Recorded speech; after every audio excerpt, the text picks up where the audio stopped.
Hello तो welcome to ICM channel. आज हमसे डिस्कस करने वाले हैं दो स्टॉक के बारे में। पहला यहाँ पे टाटा एलेक्सी, दूसरा है आपका एचएएल यानी कि हिंदुस्तान एरोनॉटिक्स। तो आप इस वीडियो को जरूर से अंत तक देखना। देखो पहले हम लोग यहाँ पे जानेंगे टाटा एलेक्सी के बारे में, और आप लोगों यहाँ पे जो मालूम होगा कि कल के दिन इसका Q4 का नंबर आने वाला है जो एक फोकस डे है। क्योंकि देखो यहाँ पे अभी जो फिलहाल टाटा एलेक्सी में जो गेन देखने को मिल रही थी, हम लोग यहाँ पे चार्ट देखे 1 मंथ का ना, तो ऑलमोस्ट यहाँ पे 11.5% तक जो रिटर्न अभी यहाँ पे दिखाया है। तो यदि नंबर यहाँ पे सही आता है तो कहीं ना कहीं यहाँ पे इसका जो प्राइस है वो यहाँ पे और ज़्यादा आगे बढ़ते हुए दिखाई दे सकता है। अब देखो ये चीज़ तो मैंने शुरू से बताया कि टाटा एलेक्सी एक गजब का शेयर है, और मैंने तो आपको 5500 मैंने कहा था कि यदि आपने बाई किया हुआ है 10,000 में या फिर 9,000 में तो इससे अच्छा मौका यहाँ पे एवरेज करने के लिए नहीं मिलेगा। देखो कोई भी स्टॉक यहाँ पे, और ये तो स्टॉक ऑलमोस्ट आपका 50% तक आपको गिर चुका था, तो इससे ज़्यादा तो नहीं गिरता, इसलिए एक अच्छा मौका था और बहुत से लोगों ने यहाँ पे फ़ायदा उठाया भी है। लेकिन अब बहुत से लोग यहाँ पे अब सोच रहे हैं कि क्या हम लोग यहाँ पे एवरेज कर लें। देखो अभी भी मेरा यही मानना है, यदि आप लॉन्ग टर्म व्यू से टाटा एलेक्सी को देख रहे हो ना, तो जरूर से यहाँ पे आप 25% एवरेज कर लो। यानी कि यदि आपने मान लो कि यहाँ पे पैसा लगाया हुआ 1 लाख रुपया, तो अभी आप 25,000 रुपया और लगा के यहाँ पे एवरेज कर सकते हो। क्योंकि यदि Q4 का नंबर अच्छा आता है तो कहीं ना कहीं शायद इसका लेवल आपको 8,000 भी देखने को मिल जाए। क्योंकि फिलहाल अभी ये जो है ना सपोर्ट के ऊपर चलते हुए दिखाई दे रहा है टाटा एलेक्सी, तो सपोर्ट नीचे से भी आपको मिलेगा। लेकिन देखो अब इसका यहाँ पे कि इसका जो नंबर है वो कैसा देखने को मिल रहा है। जैसे कि यहाँ पे आप देख रहे हो कि सेल्स के हिसाब से जो है हर क्वार्टर में यहाँ पे गेन देखने को मिला है, जो सबसे खास बात है। और यदि कल के क्वार्टर में भी यहाँ पे सेल्स में ग्रोथ देखने को मिलता है तो फिर तो यहाँ पे गजब का जो रैली जरूर देखने को मिल जाएगा। फिर देखो प्रॉफिट, तो प्रॉफिट भी आपका उसी प्रकार का यहाँ पे गेन है।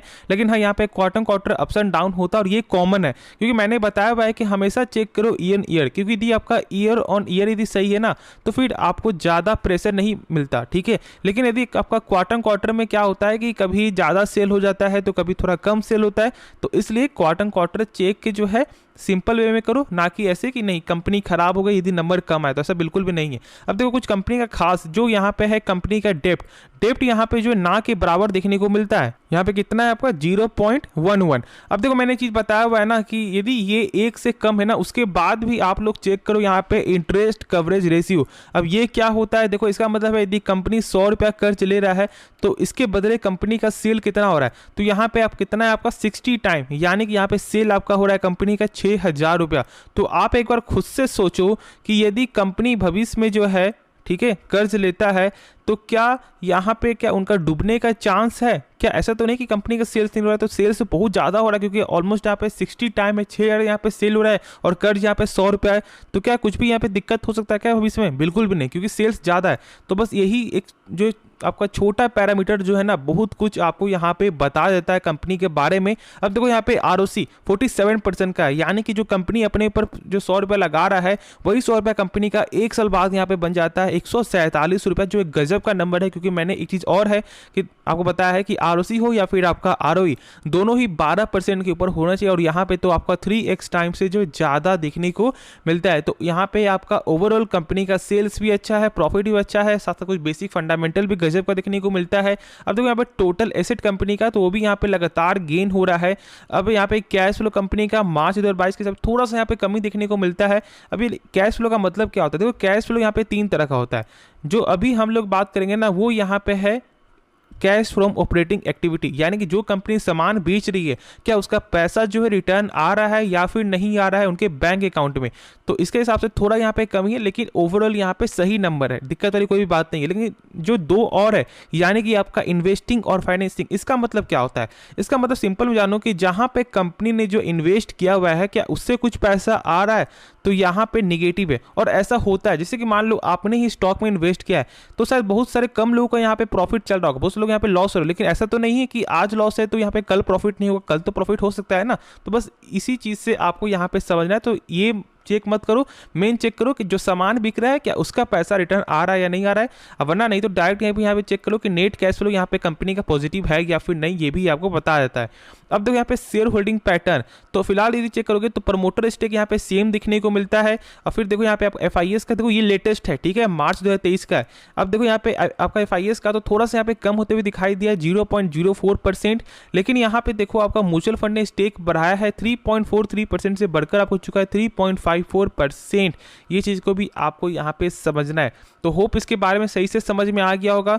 क्या करना है वो भी आपको समझ में आ गया है। कल तक का यहाँ पे नहीं तो वेट कर लो, कल कैसा नंबर आता है उसके बाद ही आप फैसला लेना। तो नेक्स्ट स्टॉक के बारे में डिस्कस कर लेते हैं। तो अब हम लोग बात करेंगे एचएएल के बारे में, यानी कि हिंदुस्तान एरोनॉटिक्स के बारे में। जब इसका नाम आता है ना तो हम लोग यहाँ पे दो चीज़ ही आपको देखते हैं। पहला यहाँ पे आपका MiG-21 और दूसरा यहाँ पे तेजस। यही दो चीज़ के लिए यहाँ पे ये जो है जानी जाती है कंपनी। और शायद आप लोगों को यहाँ पे बहुत से लोगों को शायद नहीं मालूम होगा कि ये जो लार्जेस्ट इंपोर्टर है। और देखो यहाँ पे MiG-21 के बारे में शायद आप लोगों को यहाँ पे जानकारी कम हो, लेकिन मैं आपको बता दूँ कि 864 में से जो है ना यहाँ पे आपका 657 जो है यहाँ पे एचएएल ही आपको बनाती है। अब देखो यहाँ पे MiG-21 अपने देश का तो है नहीं, बाहर से आपको आया है। और बाहर से आने के बाद भी यहाँ पे देखोगे तो एचएएल जो है ऑलमोस्ट 657 MiG-21 यहाँ पे बना दिए।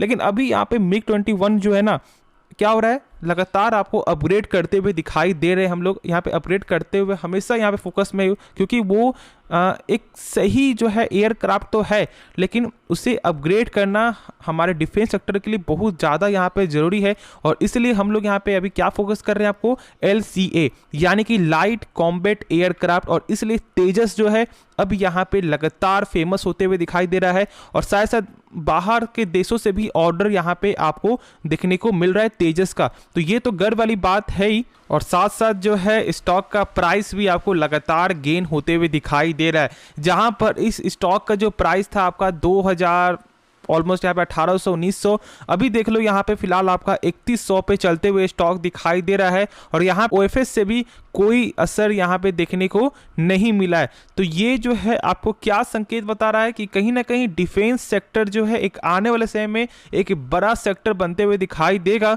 और साथ साथ यदि हम लोग यहाँ पे Q4 का भी नंबर चेक कर ले तो आप देख रहे हो कि सेल्स में जो है कितना ज़्यादा यहाँ पे ग्रोथ आपको देखने को मिला है।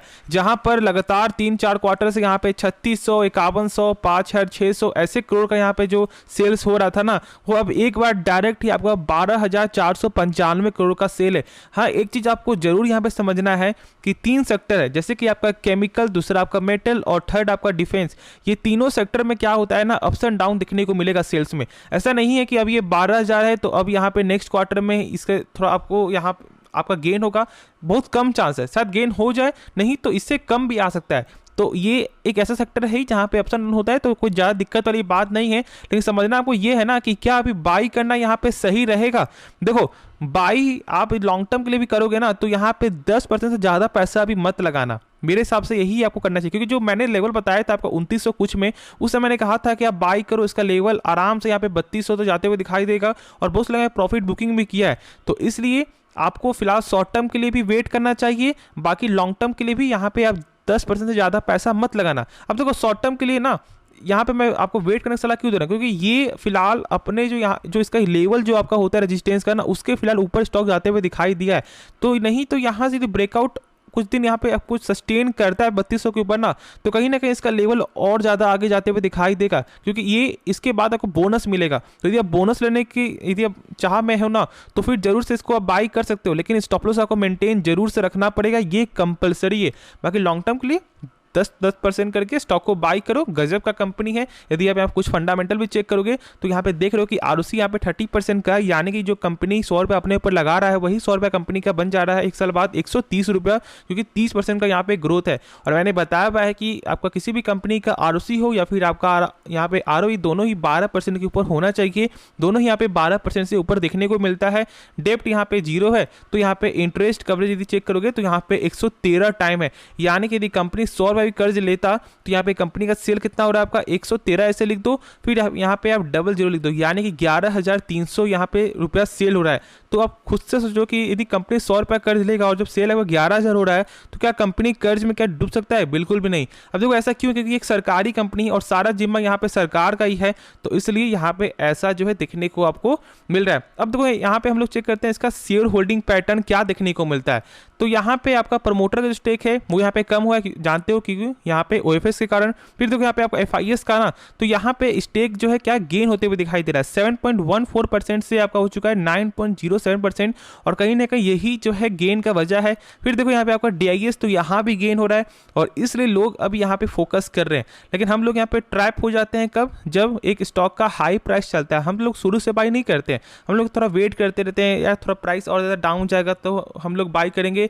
और फिर एक समय ऐसा आता है कि जब सच में जब प्राइस बहुत ज़्यादा यहाँ पे टॉप चला जाता है ना, तो हम लोग ऐसा सोचते हैं कि अरे चलो बाई कर ही लेते हैं, शायद यहाँ से प्रॉफिट कुछ मिल जाए, और उसी समय स्टॉक यहाँ पे गिर जाता है।